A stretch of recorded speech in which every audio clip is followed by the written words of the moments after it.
Hey, welcome to Q&A, where you ask your questions on faith and life, and I do my best to give a biblical perspective. Before we begin, just let me say my apologies for not responding to questions over the last couple of weeks. It's just been quite hectic in the lead up to Christmas, and that's why we've actually closed off Slido, and over the next couple of sessions I'm going to be responding to questions to catch up, and we'll let you know when we open up again after the holidays. So with that in mind, let's jump into today's question. Let me just bring it up here. Okay, can you comment on the differences between the nativity scenes in Matthew and Luke's gospel, and why Luke doesn't mention the wise men? That's a good question. If you're not familiar, Matthew and Luke are the ones who record the birth of Jesus. And Luke, his focus and his nativity scene is the shepherds and the angels beholding the wondrous birth of the Messiah, the Christ. And Matthew focuses on the visit of the wise men, bringing their gifts of gold, frankincense, and myrrh. 3 gifts, but we know there's more than 3 people. And what we call wise men, some astrologers, magi, call them what you want. That's his focus. And so the question then is why the difference? I guess the short answer is to first of all to notice the timing. Matthew's gospel, let me bring it up here. Matthew begins his gospel, his account of the birth of Jesus this way. After Jesus was born in Bethlehem in Judea during the time of King Herod, Magi from the east came to Jerusalem and asked, "Where is the one who was being born King of the Jews? We saw his star when it rose and have come to worship him." So it starts off there. Notice they've seen the star rise, they understand its significance, and they go follow it they know that it's the King of the Jews has been born, so they go to the seat of that, which of course is Jerusalem, and they're asking. It takes people by surprise. Herod finds out. Herod goes and talks to, if you read it, to the religious leaders, the chief priests and that of the day. They tell him that the one he's looking for is the Messiah, and he is born in Bethlehem. So then what happens is that Herod goes and gets the Magi together, tells them to go and search carefully for the child, and when they find him, to go back and report everything they'd seen to him. And then it says that what happens is that they go on their way, and the star that they had seen when it rose, this is the star that they'd seen that was different from others, that pointed to the birth of the king, went ahead of them until it stopped over the place where the child was. When they saw the star, they were overjoyed. On coming to the house, they saw the child with his mother Mary, and they bowed down and worshipped him. Now, notice the timing of all that.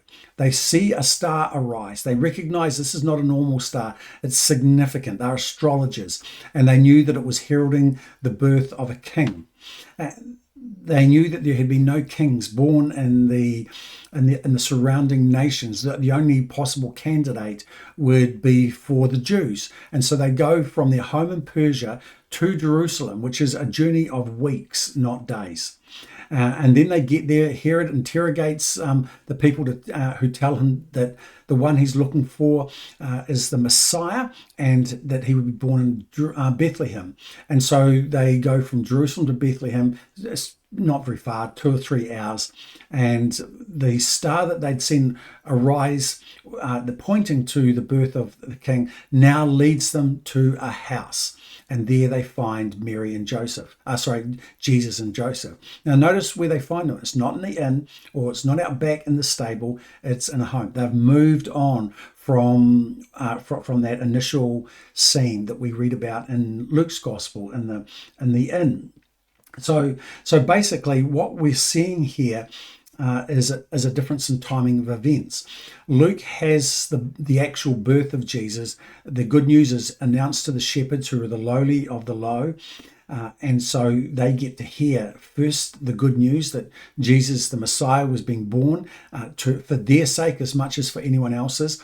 The star leads them, or the angels lead them to the inn out back, where they find Jesus wrapped up in swaddling and being nursed by Mary, his mother.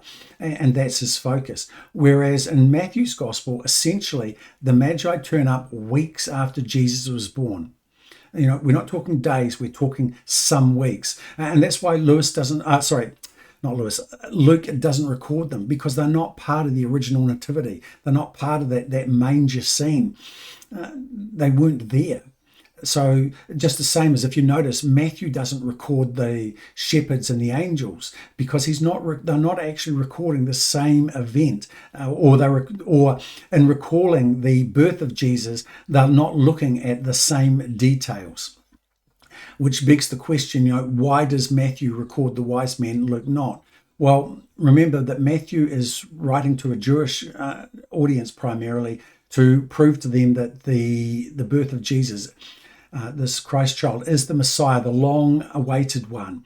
And so he's using the scriptures to reinforce this, to prove this. And of course, in Isaiah, which is a significant prophetic book in the Old Testament that says a lot about the coming Messiah, his nature and his mission. Well, in Isaiah chapter 60, it says that all nations will come to the light, and kings to the brightness of his dawn. And so here's this light that arises, that draws the astrologers, the wise men who represent the nations to the Messiah, to the Christ child. Again, it says in Psalm 72 that kings will bow down before him.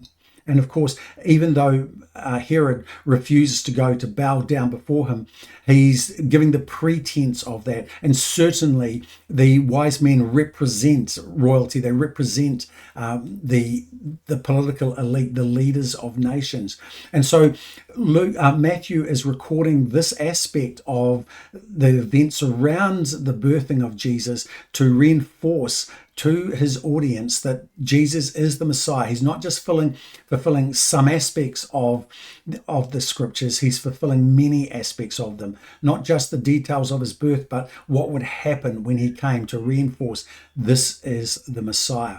Whereas Luke is writing to an audience that is to the outcast, to the marginalized, to the hope of the gospel is for them as much as for anyone. And that's why he has the nativity with the shepherds, as I said, the lowest of the low.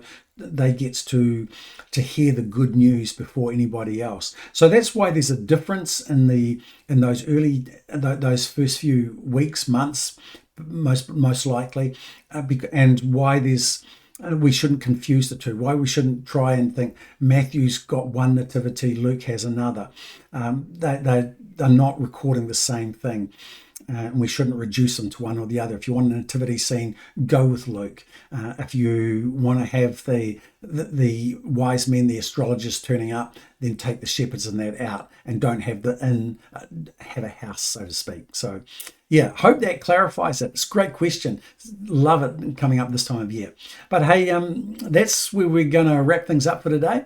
And I'll be picking up some more questions shortly. So until then, God bless.